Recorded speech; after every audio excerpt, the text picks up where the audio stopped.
warahmatullahi wabarakatuh. Waalaikumsalam warahmatullahi wabarakatuh. Selamat pagi anak-anak. Pagi Bu. Sebelum kita memulai pelajaran hari ini, alangkah baiknya kita membaca doa terlebih dahulu. Berdoa mulai. Berdoa selesai. Sebelum itu Ibu mau absen dulu. Siapa yang hari ini yang nggak hadir? Apakah Yanto? Satu lagi siapa? Yunus. Oh, berarti 2 orang yang nggak hadir hari ini. Hari ini kita akan belajar materi PKN tentang HAM. Di sini kita akan menjelaskan dulu. Kita belajar HAM.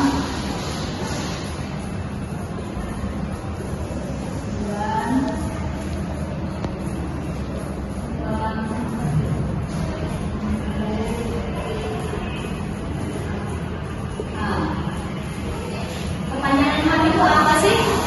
Ada yang tahu nggak? Hak asasi manusia. Nah, HAM itu hak asasi manusia.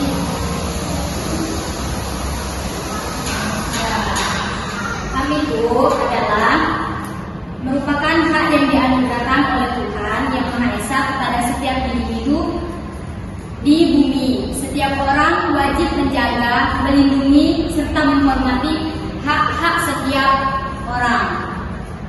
Dan tujuan HAM adalah untuk melindungi hak manusia dengan harga diri, hak atas kebebasan, hak atas keamanan, hidup dengan harga diri. Berarti bahwa manusia harus memiliki sesuatu seperti tempat yang layak untuk tempat tinggal, makanan yang cukup, pakaian yang selayaknya.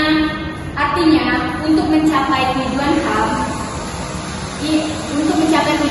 tujuan HAM ini harus dapat berpartisipasi dalam masyarakat, menerima pendidikan, bekerja keras, dan hidup dengan damai.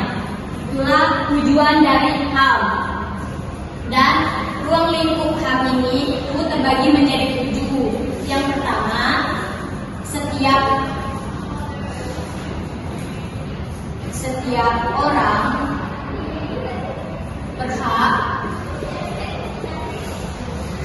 orang berhak atas perlindungan.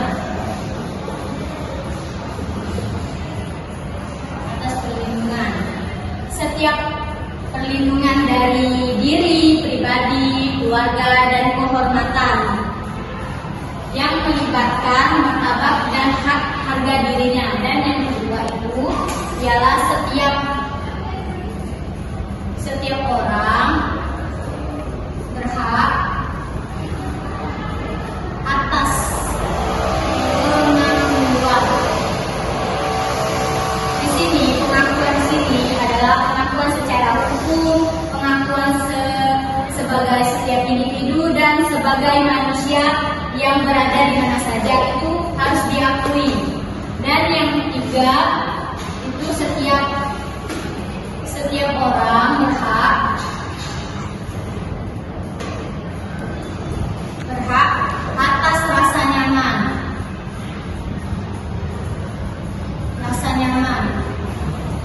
Setiap orang berhak atas rasa nyaman dan tentram. Setiap perlindungan terhadap ancaman, ketakutan untuk berbuat sesuatu atau tidak berbuat sesuatu. Dan yang keempat itu setiap orang berhak atas kebebasan.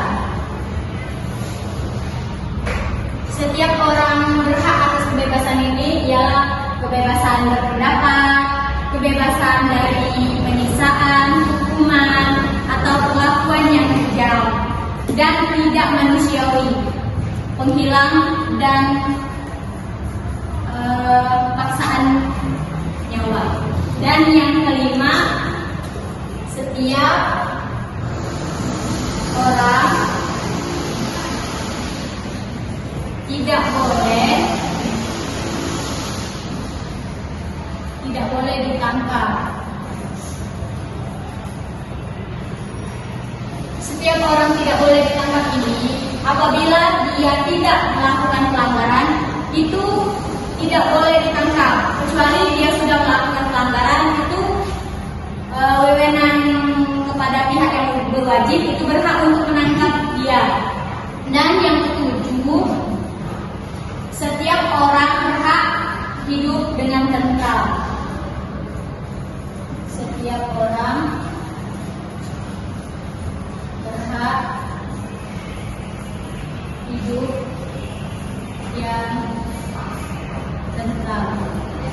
Setiap orang berhak untuk hidup yang tentram ini adalah masyarakat dan kenegaraan yang damai, aman, nyaman, serta saling menghormati, saling melindungi satu sama lain, dan melaksanakan hak asasi manusia dengan sepenuhnya dan kewajiban dasar sebagai manusia di dalam aturan Undang-Undang Dasar yang tertera di negara kita. Apakah dari anak-anak ada yang ingin bertanya? Nggak ada, Bu. Kalau tidak ada, Ibu tutup pelajaran kita pada hari ini, dan kita akan melanjutkan dengan pelajaran minggu depan. Wabillahi taufiq wal hidayah. Wassalamualaikum warahmatullahi wabarakatuh. Waalaikumsalam warahmatullahi wabarakatuh.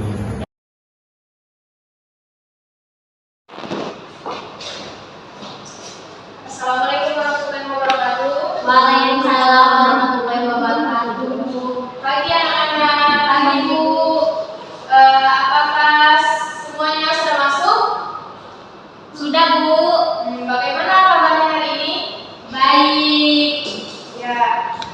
Sebelum kita mulai belajar, ada baiknya kita membaca doa terlebih dahulu agar ilmu yang kita pelajari itu menjadi berkah bagi kita semua. Dan mari kita mulai berdoa.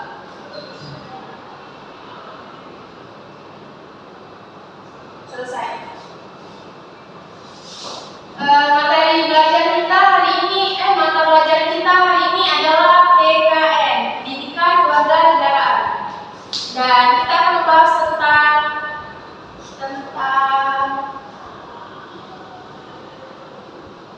HAM. Ada yang tahu singkatan dari HAM apa? Tahu, Bu. Apa, Cindy? Hak asasi manusia. Ya, benar.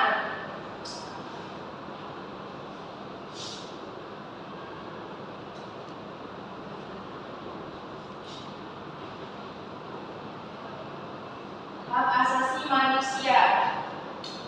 Nah, hak asasi manusia adalah konsep hukum dan normatif yang menyatakan bahwa setiap manusia itu memiliki hak yang berlaku di mana saja dan kapan saja. Contoh HAM. Ada yang tahu contohnya? Nggak tahu, Bu. Contoh HAM. Satu. Contoh HAM yang pertama itu hak untuk berpendapat.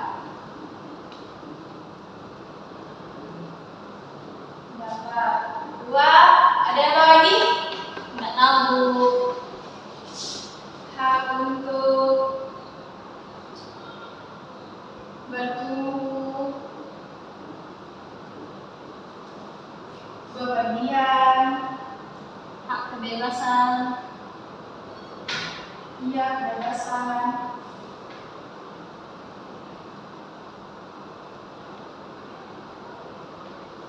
Dan masih banyak lagi. Dan contoh sederhananya kita ambil dari kalian sebagai siswa. Hak kalian sebagai siswa adalah untuk belajar, bermain, dan hak untuk jajan juga itu adalah hak kalian sebagai siswa. Ada yang tahu lagi selain itu apa lagi contohnya? Ada yang tahu? Tidak tahu, Bu. Iu? Tidak tahu, Bu. Nah, hak kalian untuk mendapatkan kursi dan meja sebagai pelengkap untuk kalian belajar. Nah, contohnya adalah contoh hak berpendapat. Misalkan, Ibu menanyakan kepada kalian itu, apakah Bapak tulis ini bagus? Bagus, Bu. Nah, ya, Iu, apakah Bapak tulis ini bagus? Bagus, Bu. Nah, itu adalah kalian yang berpendapat. Contohnya, ada yang menanggapi Bapak tulis ini bagus, ada yang mengatakan Bapak tulis ini jelek. Itu adalah pendapat kalian sebagai manusia yang bebas untuk berpendapat. Nah, kita ambil lagi contoh untuk berpergian. Nah, kalian untuk berpergian, entah itu kalian pergi ke tempat teman kalian, ke tempat nenek kalian, ke mall atau bermain, itu juga adalah contoh hak asasi manusia. Karena kita sebagai manusia itu memiliki hak yang berlaku di negara Indonesia. Ini tadi itu adalah contoh hak itu berpergian, dan sekarang kita kebebasan, hak kebebasan. Kalian bebas untuk bermain di mana saja, kalian bebas untuk memilih. Misalkan di dalam kelas kalian ada pemilihan ketua kelas, kalian bebas memilih yang mana menurut kalian itu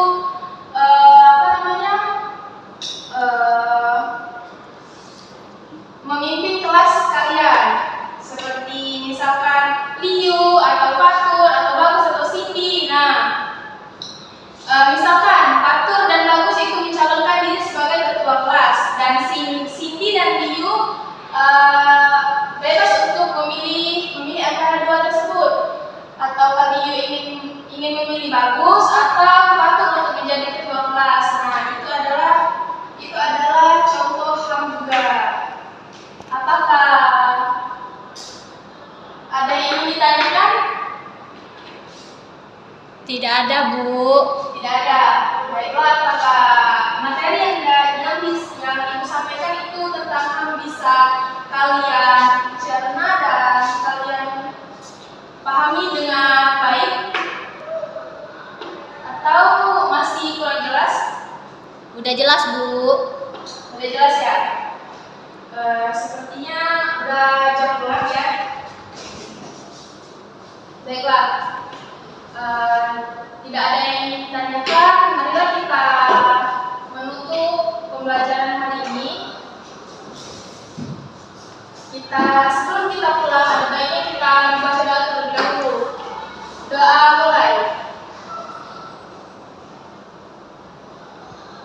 Doa selesai. Baiklah, Ibu akhiri. Wassalamualaikum warahmatullahi wabarakatuh. Waalaikumsalam warahmatullahi wabarakatuh.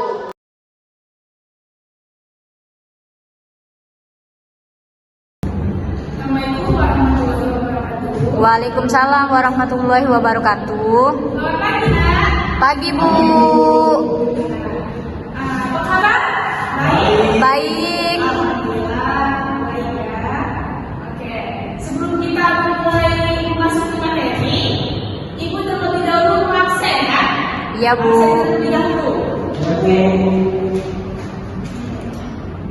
Cindy, Hadir, Bu. Bagus, Hadir, Bu. Aulia, Hadir. Fatur, Hadir. Melati. Hadir, Bu. Oke, berarti hadir semua ya? Iya, Bu. Kita di sini akan membahas tentang apa, Nana? Ada yang tahu? HAM. Ya. Kemarin itu sudah kita sedikit bahas ya tentang HAM. HAM itu berarti HAM. Nah, sebelum itu jelaskan, ada yang tahu tentang HAM? Hak asasi manusia, Bu. Ya, benar ini. Tapi lebih jelasnya lagi,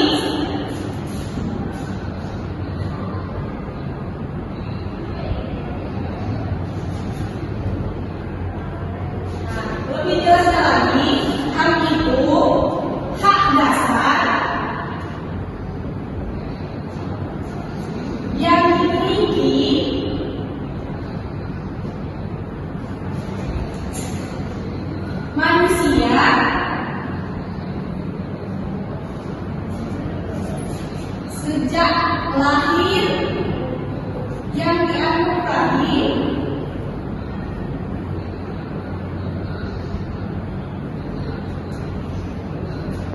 dan tidak dapat diganggu-gugat. Nah, di sini hak itu berarti hak dasar yang dimiliki manusia sejak lahir dan dianugerahi oleh Tuhan dan tidak dapat diganggu-gugat. Berarti hak itu sudah ada sejak kalian lahir. Iya, Bu. Kalian sejak lahir hak itu ada apa? Sejak lahir. Bisa. Kalian sudah mendapatkan pendidikan. Kalian sebagai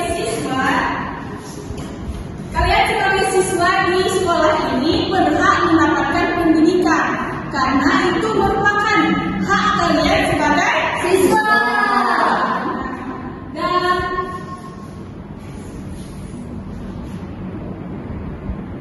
Dan juga kalian sebagai siswa ini berhak mendapatkan fasilitas, misal fasilitas kursi, meja, papan tulis, kipas angin itu berhak karena itu merupakan hak kalian sebagai siswa.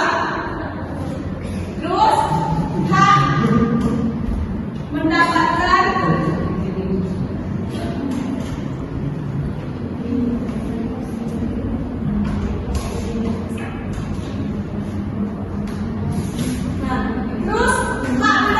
perlindungan. Ada yang tahu apa itu hak mendapatkan perlindungan? Tak tahu, Bu. Melati tahu? Niat tahu? Oke. Maksud dari hak mendapatkan perlindungan ini, kalian berhak mendapatkan perlindungan sebagai anak. Kalau kalian misal ini di kelas ini ada yang saling ngecek atau saling membanding-bandingkan sesama siswa satu dengan siswa yang lain, kalian berhak memberitahu kepada guru kalian karena itu hak kalian.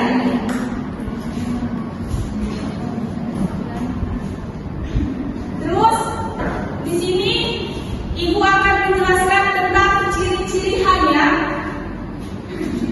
Ciri-ciri hak.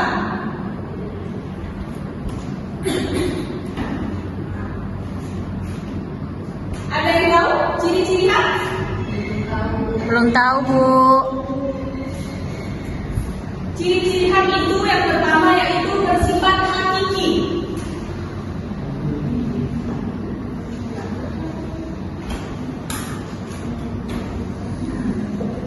Maksud dari bersifat hakiki ini berarti hal itu sejak lahir sudah ada. Itu yang dimaksud dengan hakiki.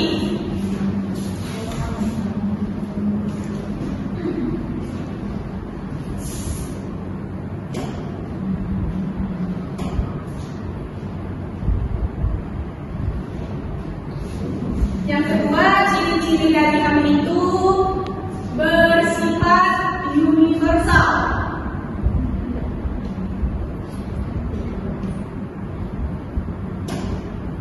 Nah, maksud dari bersifat universal ini berarti hak itu tidak dapat dibagi atau diserahkan kepada orang lain. Berarti hak ini ada di setiap masing-masing diri seseorang. Diri seseorang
Sudah jelas, Bu.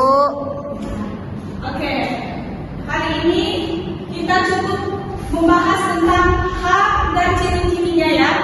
Kita lanjutkan dalam pertemuan selanjutnya. Baiklah, Ibu akhiri dengan wassalamualaikum warahmatullahi wabarakatuh. Waalaikumsalam warahmatullahi wabarakatuh. Assalamualaikum warahmatullahi wabarakatuh. Waalaikumsalam warahmatullahi wabarakatuh. Selamat pagi anak-anak. Pagi, Pak. Bagaimana kabar hari ini? Baik. Apakah semuanya sudah lengkap? Sudah, Pak. Oke, mari Pak absen dulu ya hari ini.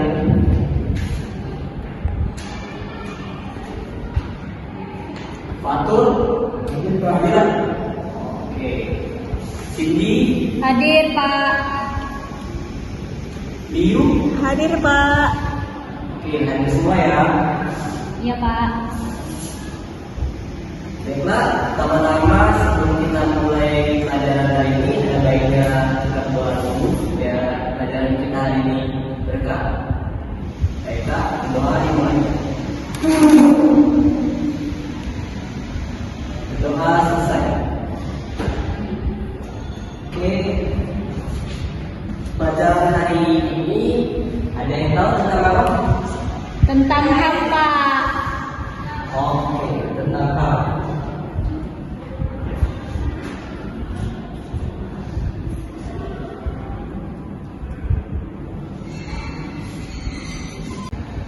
Anak-anak ada yang tahu dari singkatan HAM? Hak asasi manusia, Pak. Oke, benar. Hak asasi manusia adalah sebuah konsep hukum dan normatif yang menyatakan bahwa manusia memiliki hak yang melekat pada diri manusia yang berlaku kapan saja dan di mana saja. Nah, sekarang Bapak akan menjelaskan jenis atau golongan dari hak asasi manusia itu sendiri. Yang pertama adalah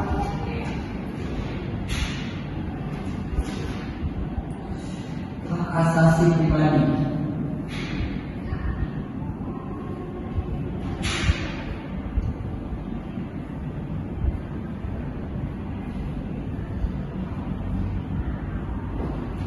Nah, di hak asasi pribadi ini, yang pertama adalah hak kebebasan untuk bergerak, berpergian, atau berpindah-pindah tempat. Yang kedua, hak kebebasan memilih dan aktif di organisasi atau perkumpulan. Yang terakhir, hak kebebasan untuk memilih, memeluk, dan menjalankan kepercayaan masing-masing yang dia anut. Oke, yang selanjutnya hak asasi politik.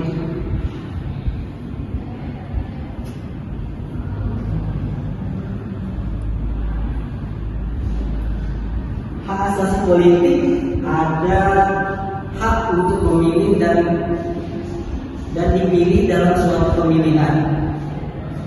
Yang berikutnya hak ikut serta dalam kegiatan pemerintahan. Selanjutnya hak membuat dan mendirikan parpol atau partai politik dan organisasi politik lainnya. Yang terakhir, hak untuk membuat dan mengajukan suatu usulan petisi. Oke, anak-anak, dari dua materi yang Bapak jelaskan tadi, adakah yang ingin ditanyakan? Tidak ada, Pak. Saya, Pak, mau bertanya. Oke, Cindy, apa pertanyaannya? Contoh hak asasi politik di dalam kelas tuh seperti apa ya, Pak? Oke, hak asasi politik dalam kelas. Contohnya seperti kita memilih perangkat kelas, ketua kelas kita pilihnya siapa, bendahara siapa, wakil ketua kelas siapa. Apakah sudah jelas? Sudah jelas, Pak. Terima kasih. Baik, materi yang Bapak sampaikan hari ini sudah jelas? Sudah jelas, Pak. Oke, Sebelum kita pulang ada baiknya kita berdoa dulu. Doa dimulai. Doa selesai. Baiklah, Bapak akhiri pertemuan hari ini. Bapak ucapkan wassalamualaikum warahmatullahi wabarakatuh. Waalaikumsalam warahmatullahi wabarakatuh.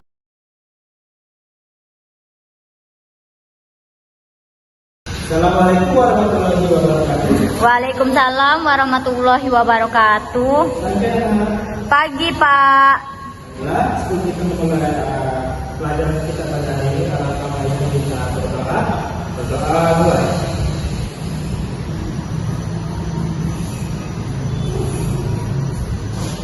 Berdoa selesai.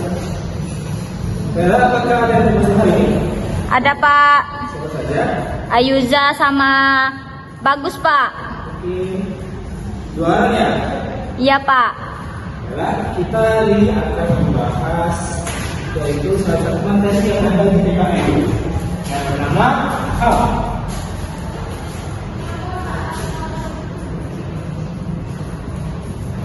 HAM.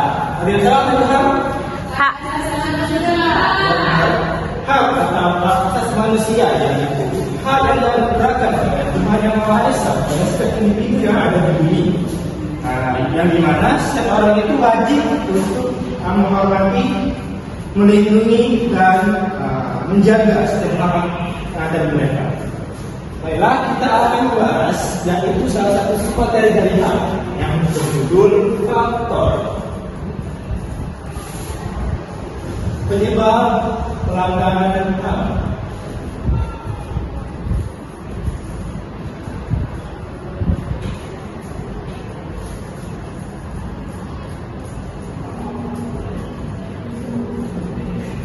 Oke, faktor sebelum pelanggaran HAM. Faktor ini terdiri dari dua, yaitu faktor internal dan faktor eksternal. Oke, dan X. Oke, faktor ini yaitu faktor yang disebabkan oleh pelanggar itu sendiri, yang ada di diri pelanggar itu sendiri. Contohnya yaitu kurangnya rasa tegang rasa atau toleransi setiap antar manusia. Akibat kurangnya rasa toleransi dan tegangnya rasa itu tersebut, maka seseorang itu akan berkurangnya menghormati antar sesama manusia dan akan menyebabkan oleh pelanggaran seperti melanggar hak agama orang tersebut atau lain-lainnya. Yang kedua dari faktor eksternal yaitu memiliki sikap egois atau terlalu mementingkan diri sendiri. Hal ini akan menyebabkan sikap seseorang itu tidak memikirkan orang lain yang ada di sekitarnya dan akan merugikan orang lain. Yalah, ada yang tahu lagi apa faktor internal ini? Tidak tahu, Pak. Oke, faktor internal yang lainnya yaitu kurangnya pendidikan atau sikap terpuji antar sesama manusia. Ini akan menyebabkan orang itu sulit menyadari kesalahan mereka dan akan menyebabkan pelanggaran HAM yang tidak mereka sadari.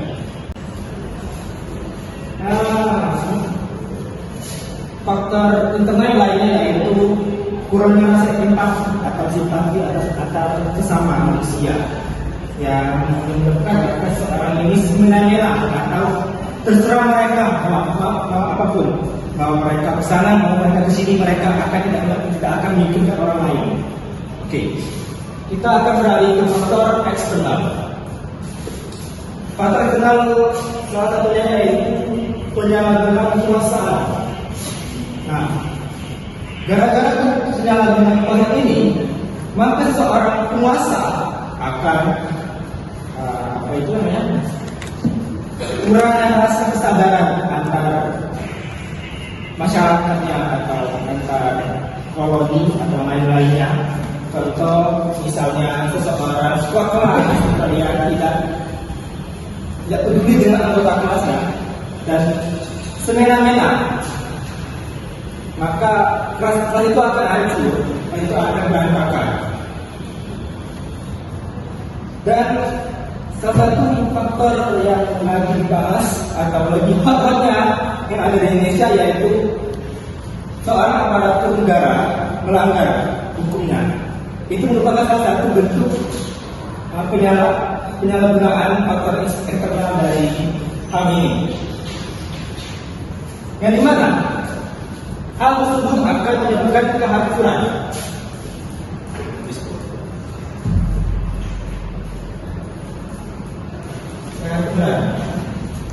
Kehancuran di sini adalah kehancuran organisasi aparatur negara ini. Bella, apakah ada yang ingin ditanyakan? Anak? Tidak ada, Pak. Mungkin cukup untuk materi kita hari ini. Kita akhiri dengan mengucapkan dengan berdoa terlebih dahulu. Berdoa mulai.